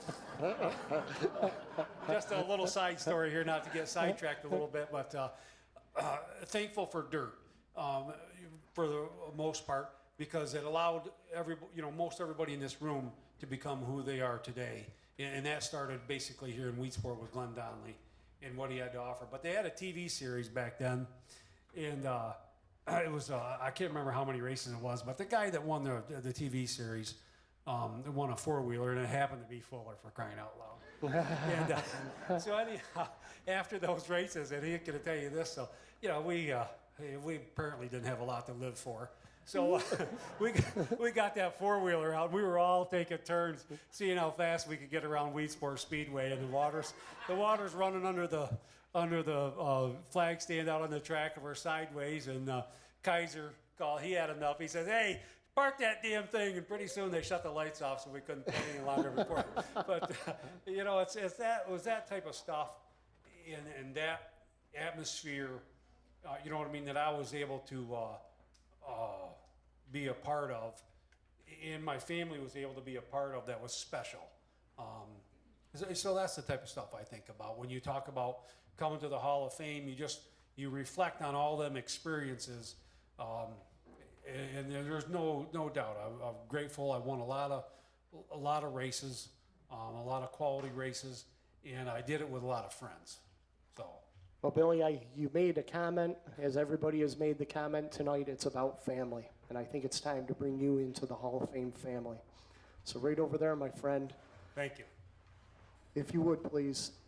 Ladies and gentlemen, the newest member of the Northeast Modified Hall of Fame, simply known as the Franklin Flyer, Billy Decker.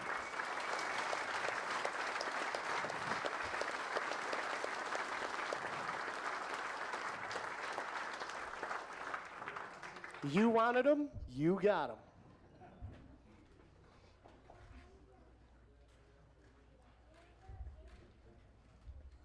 Ladies and gentlemen, how about a round of applause one more time for Billy Decker?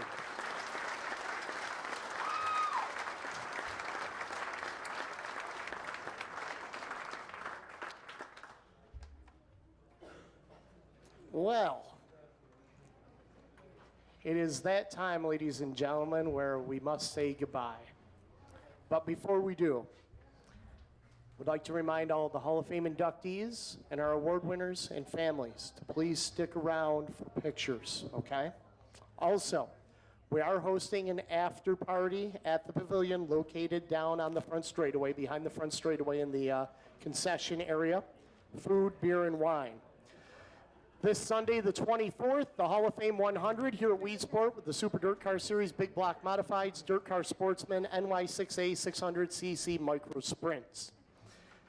On behalf of everybody with the Northeast Modified Hall of Fame, thank you very much for your attendance and patronage tonight. Congratulations to all our award winners. Congratulations to our inductees. Thank you very much for your support here at the Hall of Fame. My name is Shane Andrews, saying thank you for joining us, and have a safe and enjoyable evening.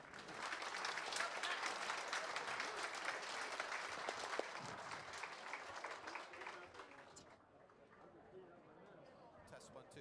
If I could have the Hall of Fame award winners, we'll get a driver's shot only.